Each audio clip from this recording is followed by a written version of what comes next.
¿Alguna vez nos hemos detenido a pensar, bueno, en lo increíble que es simplemente ver, poder distinguir las estrellas, ¿no?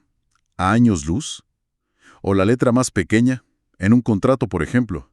¿Cómo diablos hace el ojo para lograr esa nitidez, esa precisión óptica? Hoy vamos a meternos de lleno en los secretos de la óptica, de la visión. Nos vamos a apoyar en los principios que describe este material fuente, que es un texto clave de fisiología. Queremos entender juntos cómo la luz, digamos, interactúa con las estructuras del ojo, ¿no? Cómo se forman las imágenes en nuestra cabeza. Y claro, ¿qué pasa cuando este sistema, que es súper sofisticado, pues falla? Exacto. Hablaremos de conceptos como la refracción de la luz, ese quiebre que hace al entrar al ojo, ¿verdad? Ajá. También de cómo funcionan las lentes internas, el mecanismo tan ingenioso para enfocar de cerca y de lejos. La acomodación, sí. Eso.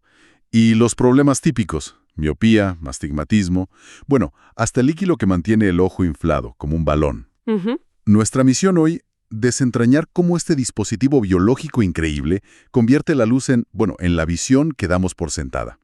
Ok, vamos a desempacar esto. Empecemos por lo más básico, la luz en el aire. Rapidísimo, ¿no? 300.000 kilómetros. Pero ¿qué pasa cuando entra en algo transparente, pero distinto? Como el agua o, crucialmente, la córnea del ojo. Se frena, ¿cierto? Exacto. Y justo ese cambio de velocidad es la clave de todo, la refracción. Imagina un rayo de luz que choca contra una superficie, pero no de frente, sino en ángulo. Al frenar, al cambiar de velocidad, Se desvía. se desvía, cambia de dirección. Y medimos cuánto frena la luz con el índice de refracción. El aire es como nuestra base, índice 1. La córnea, por ejemplo, tiene un índice de 1,38. Ah, ok. Eso significa que la luz va 1.38 veces más lento ahí que en el aire. Y bueno, la cantidad de desviación depende de cuánto cambie ese índice y del ángulo con que llegue la luz. Y las lentes se aprovechan de esto, ¿no? Por ejemplo, las lentes convexas, esas que son más gorditas en el centro, ¿qué hacen? Esas toman los rayos de luz que vienen paralelos y los obligan a juntarse, a converger. Ah, Se juntan en un punto que llamamos punto focal.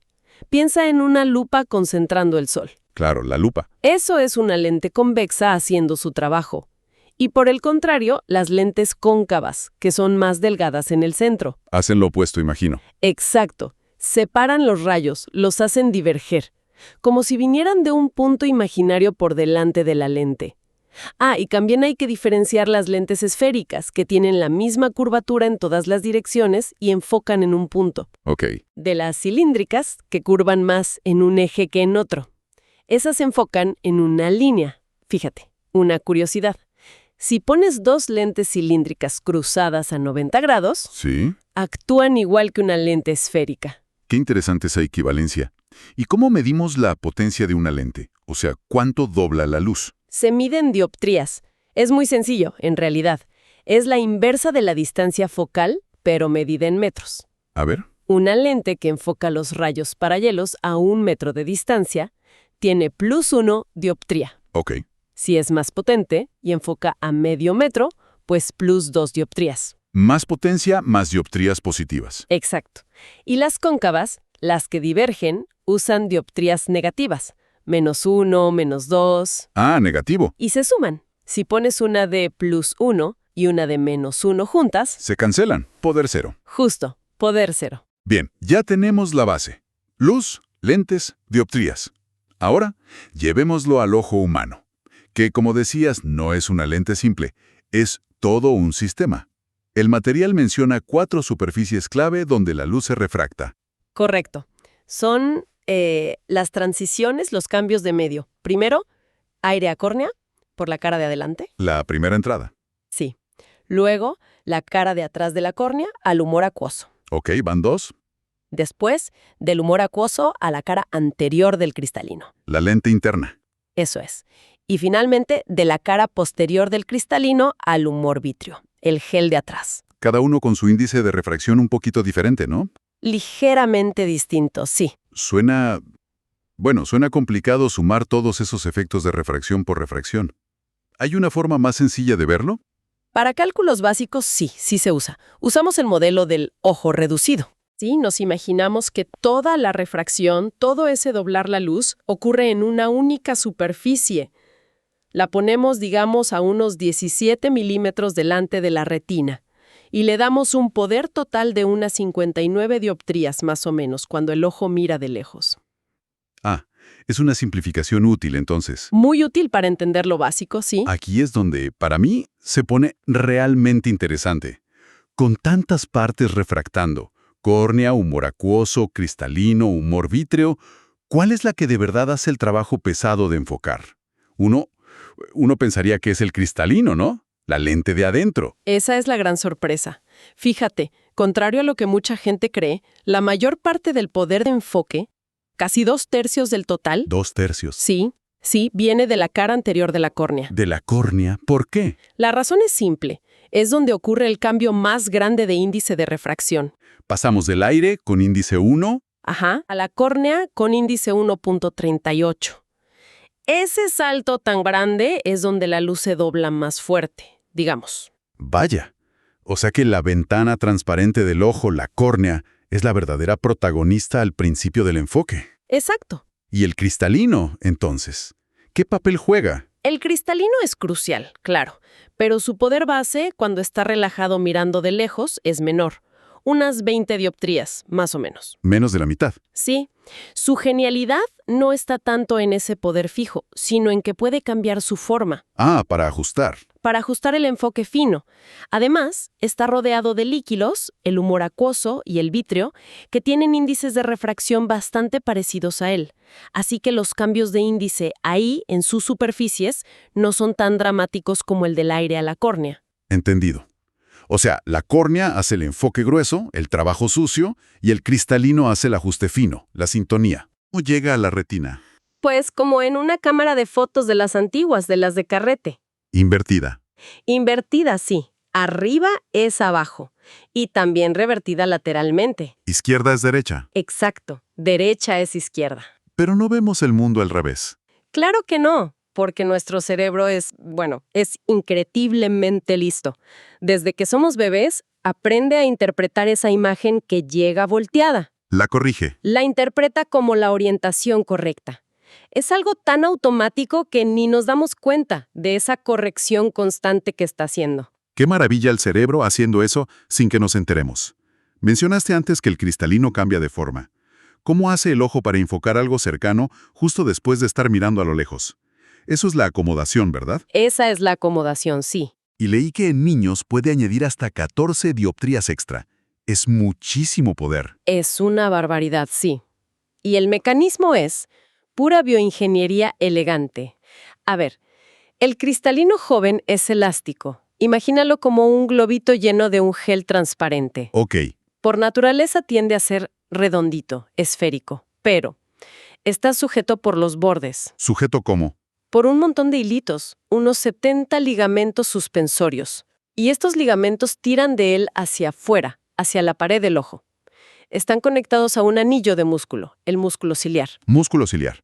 Entonces, cuando miramos de lejos, ese músculo ciliar está relajado. Relajado. Los ligamentos están tensos tirando del cristalino y lo estiran, lo aplanan. Menos curvo, menos poder. Entiendo. Y para enfocar de cerca. Ahí viene la magia. Para enfocar de cerca, el músculo ciliar se contrae. Lo controla el sistema nervioso parasimpático. Al contraerse, es como si ese anillo muscular se cerrara un poquito. ¿Y eso qué hace a los ligamentos? Afloja la tensión. Relaja la tensión en los ligamentos suspensorios. Y el cristalino, que es elástico y estaba estirado, ¡zas!, se libera de esa tensión. Y vuelve a su forma más redonda. Exacto. Se abomba por su propia elasticidad. Se vuelve más curvo, más convexo. Y eso aumenta su poder de refracción, sus dioptrías. O sea, más contracción del músculo, más se abomba el cristalino, más poder para enfocar de cerca. Justo así. Cuanto más cerca está el objeto, más tiene que contraerse el músculo ciliar. Y por eso la gente mayor, a menudo necesita gafas para leer. Se cansa ese músculo ciliar. Músculo el que se cansa, sino el cristalino el que cambia. Eso es la presbicia, la famosa vista cansada. ¿Qué le pasa al cristalino? Con los años, el cristalino, sigue creciendo un poquito, pero sobre todo se vuelve más rígido, pierde elasticidad. En parte es porque sus proteínas cambian, se desnaturalizan un poco. Ya no es tan flexible. Exacto. Ya no puede abombarse tanto como antes cuando los ligamentos se aflojan. La capacidad de acomodación, esas dioptrías extra que puede añadir, cae en picado. De las 14 en la infancia, Sí. baja a 2 dioptrías o incluso menos sobre los 45 o 50 años, y a los 70 prácticamente cero, Cero. casi cero. Entonces el cristalino ya no puede añadir suficiente poder para enfocar bien de cerca. Por eso se necesitan lentes extra, convexas, en las gafas de leer o en los bifocales. Entendido. La presbicia es por rigidez del cristalino, no por cansancio muscular. Fundamentalmente sí. Hablemos de otra pieza clave. La pupila. El punto negro del centro. ¿Cuál es su función óptica principal? Es el diafragma del ojo. Su trabajo principal es regular cuánta luz entra, Como en una cámara. justo como el diafragma de una cámara. Puede cambiar su diámetro muchísimo, desde 1.5 milímetros, muy pequeñita cuando hay muchísima luz, Miosis. miosis sí, hasta 8 milímetros en la oscuridad total, Midriasis. midriasis. Y fíjate, ese cambio de diámetro representa un cambio de unas 30 veces en la cantidad de luz que dejamos pasar. 30 veces. Es un montón. Además de controlar la luz, influye en cómo enfocamos, en la nitidez. Sí, sí influye. Afecta a lo que llamamos la profundidad de foco. ¿Profundidad de foco? Sí. Con una pupila pequeña, como cuando hay buena luz, la profundidad de foco aumenta. Significa que la imagen se mantiene bastante nítida en la retina, incluso si el enfoque no es perfectamente exacto. Ah, como que hay más margen de error. Exacto, más tolerancia. Es como el principio de una cámara estenopeica, la de un agujerito. Al ser la pupila pequeña, solo deja pasar los rayos de luz más centrales, los que van más rectos. Y esos rayos siempre están mejor enfocados, causan menos borrosidad. O sea que por eso con buena luz, cuando la pupila está cerrada, vemos como más nítido todo. Generalmente sí, la visión suele ser más nítida en esas condiciones. Vale. Pero, bueno, la realidad es que no todos vemos perfecto. Desempaquemos un poco los errores de refracción más comunes. Visión normal, me dijiste, se llama emetropía. Emetropía, sí. Significa que los rayos de luz de objetos lejanos enfocan justo sobre la retina cuando el músculo ciliar está relajado. El ojo está calibrado para la distancia. ¿Qué pasa si no es así? Empecemos por la hipermetropía. La gente que ve mejor de lejos, ¿no? Bueno, es un poco más complejo. Hiperometropía o hiperopía normalmente ocurre porque el globo ocular es un poquito más corto de lo normal. Más corto. Sí, o porque el sistema de lentes, la córnea y el cristalino juntos, no tiene suficiente potencia, no dobla la luz lo suficiente. El resultado es que el punto focal natural para objetos lejanos cae detrás de la retina. Detrás. Entonces, un hipermétrope joven que tiene buena capacidad de acomodación Puede compensarlo. puede compensarlo contrayendo el músculo ciliar, abombando el cristalino. Incluso para ver de lejos, usa su acomodación todo el tiempo. ¡Qué agotador! Es agotador, sí. Y le quita reserva para enfocar de cerca. Por eso se cansan más al leer, por ejemplo. Y claro, cuando llega la presbicia y pierde esa capacidad de acomodar, pues empieza a ver mal de lejos también y por supuesto de cerca. ¿Cómo se corrige? Si falta potencia. Hay que añadir potencia. Se corrige con lentes convexas, las que suman dioptrías positivas. Ok, hipermetropía, ojo corto o lentes débiles, foco detrás, se corrige con lentes convexas, plus. Y el caso opuesto, la miopía, visión corta. Miopía, o nearsightedness en inglés. Generalmente es lo contrario. El globo ocular es demasiado largo. Más largo. O el sistema de lentes es demasiado potente, dobla la luz demasiado. Entonces los rayos de objetos lejanos enfocan delante de la retina, Antes de llegar. antes de llegar. Por eso, una persona míope ve bien de cerca, hasta cierto punto, su punto lejano, pero más allá de eso, ve borroso. Y aquí no hay mecanismo de compensación. No podemos relajar el cristalino más allá de su estado normal para quitarle potencia. No podemos desacomodar. Exacto. Así que para corregirlo necesitamos quitar potencia al sistema total. Se usan lentes cóncavas, las que tienen dioptrías negativas, menos. Divergen un poco los rayos antes de que entren al ojo para que el foco se retrase y caiga justo en la retina. Entendido. Hipermetropía plus, miopía menos. Y si la visión borrosa es rara, Como decías, ver nítidas las líneas verticales pero borrosas las horizontales. O al revés, algo así. Eso huele a astigmatismo. Astigmatismo. Sí. Lo más común es que la córnea no sea perfectamente redonda como una sección de esfera, Sino, sino que sea un poco ovalada, como una sección de un balón de rugby.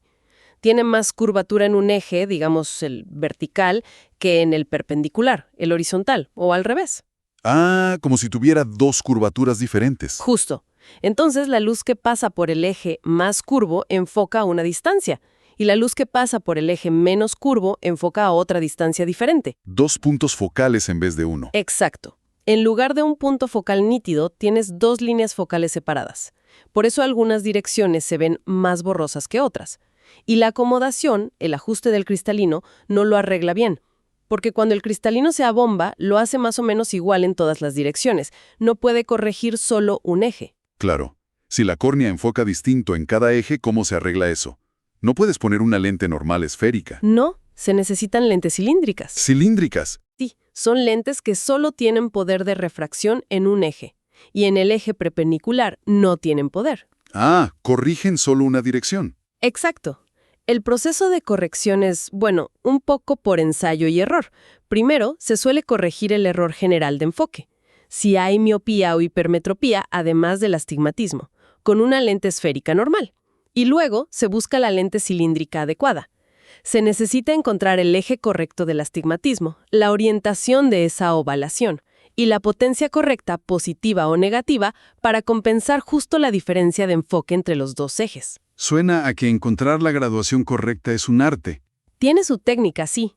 Se usan gráficos con líneas en distintas orientaciones para que la persona diga cuáles ve más nítidas o borrosas y así determinar el eje y la potencia. ¿Y las lentillas, las lentes de contacto, son solo una alternativa estética a las gafas o tienen otras ventajas? Para nada son solo estética.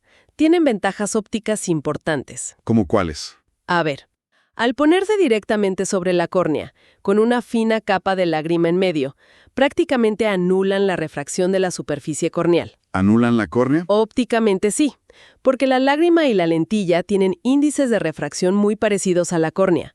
Así que la refracción principal pasa a ser la de la cara externa de la propia lentilla. ¿Y eso para qué sirve? Es genial para corregir irregularidades de la córnea. Hay una condición llamada queratocono, donde la córnea se deforma, se vuelve cónica. ¿Sí? Ahí, las gafas no sirven de mucho, porque la irregularidad sigue estando. Pero una lentilla rígida crea una superficie regular nueva, y la lágrima rellena las irregularidades debajo. La visión puede mejorar muchísimo. ¡Qué bueno! Cambiando un poco de tema, pero sin salirnos del ojo. Hay otras cosas que afectan la visión, no solo los errores de enfoque, ¿verdad? Las cataratas, por ejemplo. Son súper comunes en gente mayor. ¿Qué son exactamente? Una catarata es simplemente que el cristalino, esa lente interna que enfoca y acomoda, se vuelve opaco, se nubla. ¿Por qué se nubla? Sus proteínas, que normalmente son transparentes y están muy ordenadas, empiezan a desnaturalizarse, a cambiar su estructura. Luego se aglutinan, se coagulan, y eso bloquea el paso de la luz. Como si un cristal transparente se volviera turbio o lechoso. Exacto. Es una buena analogía. Y cuando esa opacidad impide ver bien, la solución es quirúrgica. Se quita el cristalino. Se extrae el cristalino opaco y normalmente se reemplaza por una lente artificial de plástico, una lente intraocular, que se pone en su lugar para restaurar la visión y el poder de enfoque perdido. Ya veo.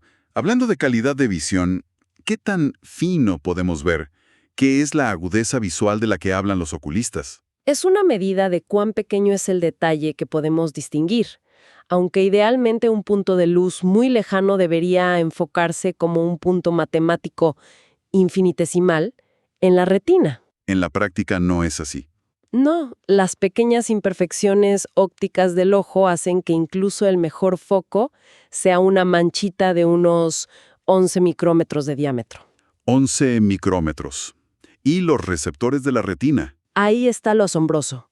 En la fóvea, que es el punto central de la retina donde tenemos la máxima agudeza, los conos, los receptores de color y detalle, miden solo 1.5 micrómetros de diámetro. Mucho más pequeños. Muchísimo. Gracias a esa densidad tan alta de receptores tan pequeños, podemos distinguir dos puntos de luz separados si sus imágenes en la retina caen en conos distintos, con al menos un cono no estimulado entre ellos.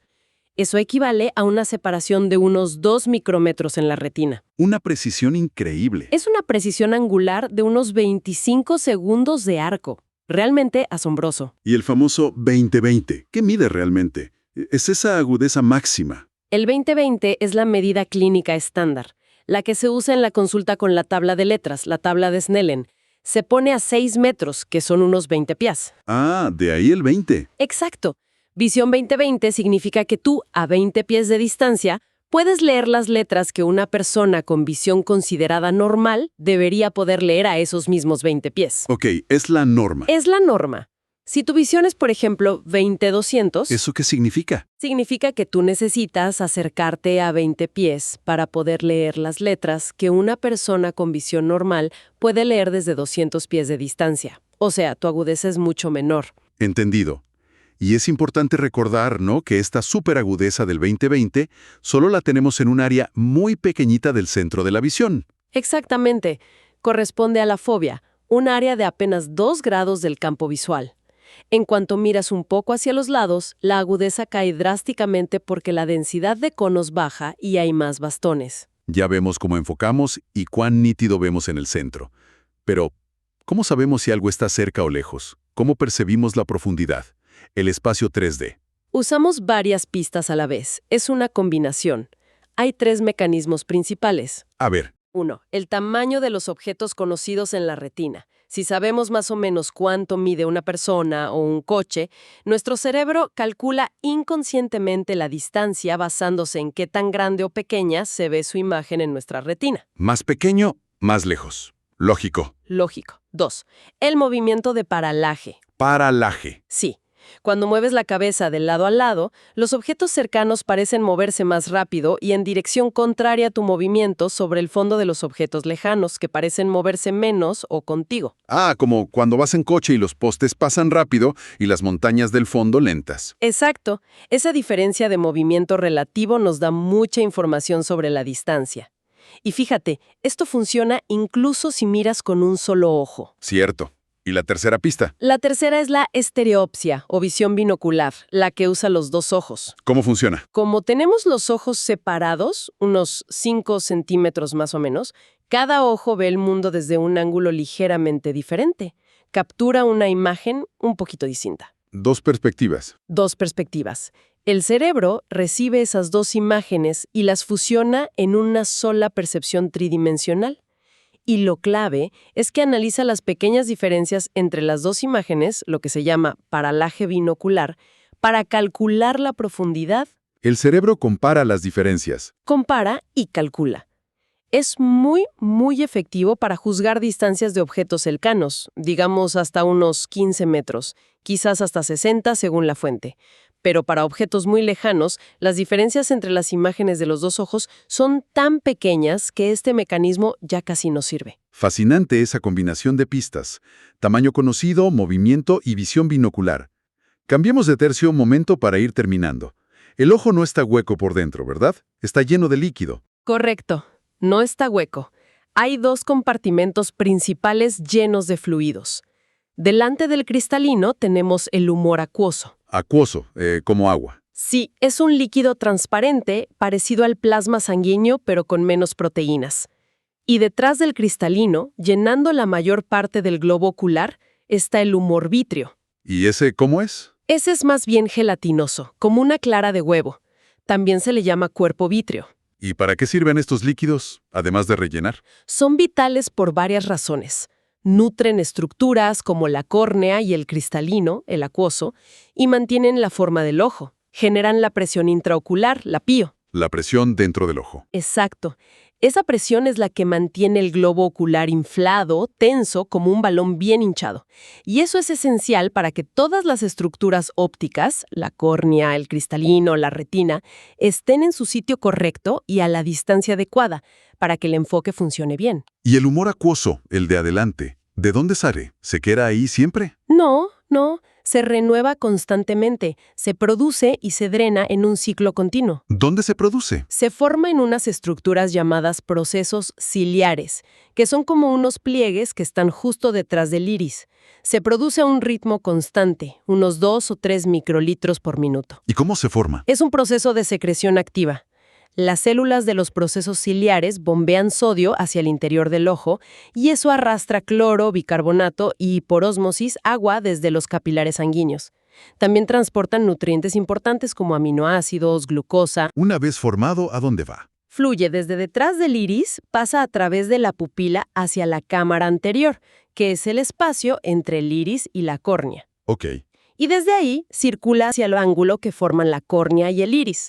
Allí hay una especie de red de drenaje, como un filtro, llamada malla trabecular. Una malla. Sí, una red porosa. El humor acuoso la atraviesa y entra en un canal circular llamado conducto de Schlemm. Y este conducto ya lo drena fuera del ojo, devolviéndolo a las venas. O sea, un circuito. Producción en los procesos ciliares, flujo por la pupila, drenaje por la malla trabecular y el conducto de Schlemm. Exactamente. Un equilibrio constante. Mencionaste la presión intraocular, la PIO.